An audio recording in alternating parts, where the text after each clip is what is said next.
এই ইফতারে রাখতে পারেন জনপ্রিয় আরব দেশের একটা হেলদি রেসিপি। নাম হয়েছে কি, খ্যাপসা, চিকেন খ্যাপসা। আসছে কে দেখেন বন্ধুর ওয়াইফ এখন হেলদি একটা রেসিপি করে সাথে সাথে কিন্তু এদেরকে খেতে দিলাম। একদম সহজ উপায়। মুরগির মাংস ধুয়ে নিলাম, সাথে ঘি দিয়ে সাদা তেল দিয়ে মিশিয়ে কিন্তু একসাথে করব। কিভাবে করি একটু দেখেন।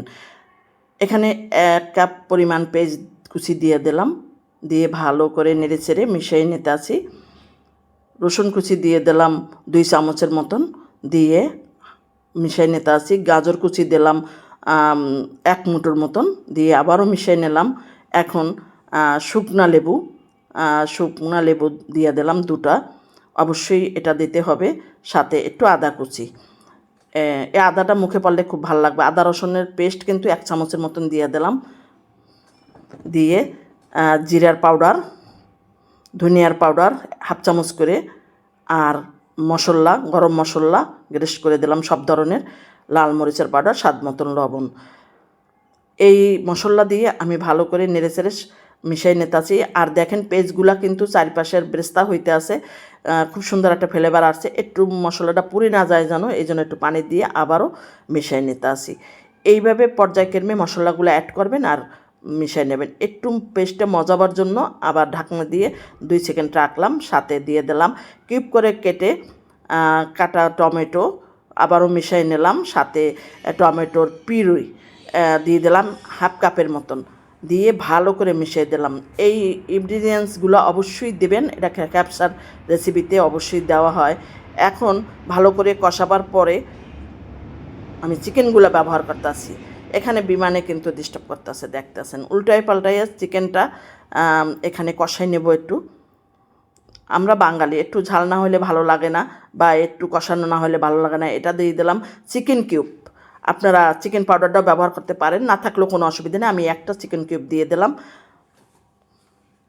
দিয়ে ভালো করে এটা কষাই নিয়ে গরম পানি ঢেলে দিলাম। গরম পানি দিয়ে এটা মাংসটারে কমপক্ষে 80% সেদ্ধ করে নিতে হবে এই গরম পানির ভিতরে। এই যে দেখেন হয়ে গেছে কিন্তু। এখন মাংসগুলা আমি সব চিকেনগুলা তুলে রাখবো, সবগুলো একে একে করে তুলে রাখবো, কোনো গ্রেভি কিন্তু রাখবো না। যারা জানেন তারাও এই হেলদি রেসিপিটা দেখতে পারেন। এটা একদম সাদা করে রান্না করব, একটু গোলমরিচের পাউডার দিয়ে আবার গরম পানি দিয়ে দিলাম। যেহেতু আমি কতটুকু চাল দেবো সেই পরিমাণে পানি আমার দিতে হবে। এখানে পরিমাণ মতো লবণ, গাজর, তেজপাতা, আমি কিছু মশলা ব্যবহার করছি, কিন্তু আরব দেশের মানুষে কিন্তু এত মশলা ব্যবহার করে না যতটুকু আমরা বাঙালি। এই জন্য ঘি দিলাম 1 চামচের মতন।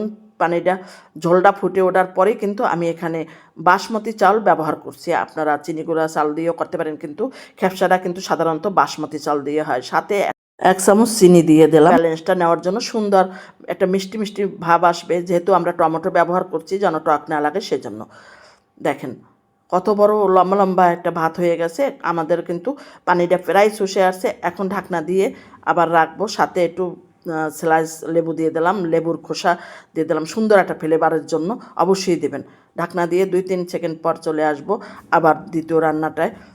এখানে আমি কি করব দেখেন, বাটার দিয়ে দিলাম আর ঘি সম পরিমাণ দিয়ে একটু ড্রাই ফ্রুট মানে কাজু বাদাম, পেস্তা বাদাম, কাঠবাদাম একাত্র করে কিশমিশ ভেজে নিলাম।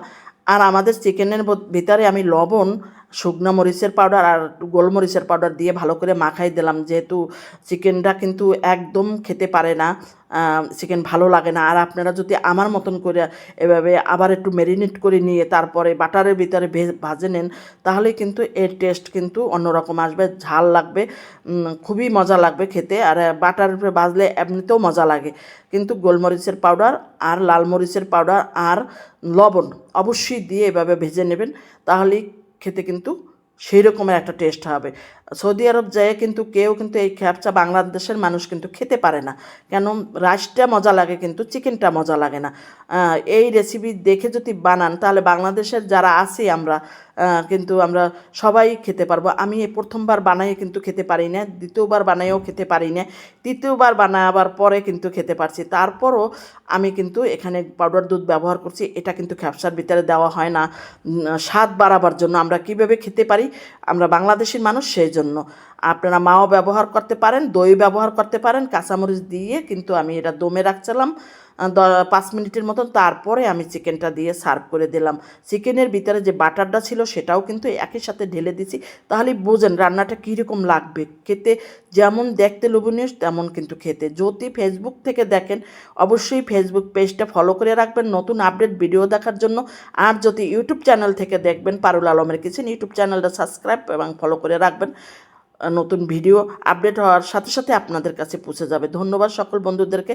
এখন কিন্তু আমরা খেতে বসছি, বান্ধবী, বন্ধুর ওয়াইফ সবাইকে নিয়ে খেতে খেতে আমি পারুল আলম চলে যাব। আপনারা ভালো থাকবেন, সুস্থ থাকবেন, নিরাপদে থাকবেন। আপনাদের সুস্থতা কামনা করে আজকের মতন আমি চলে যাচ্ছি। আসসালামু আলাইকুম ওয়া রাহমাতুল্লাহি ওয়া বারাকাতুহু।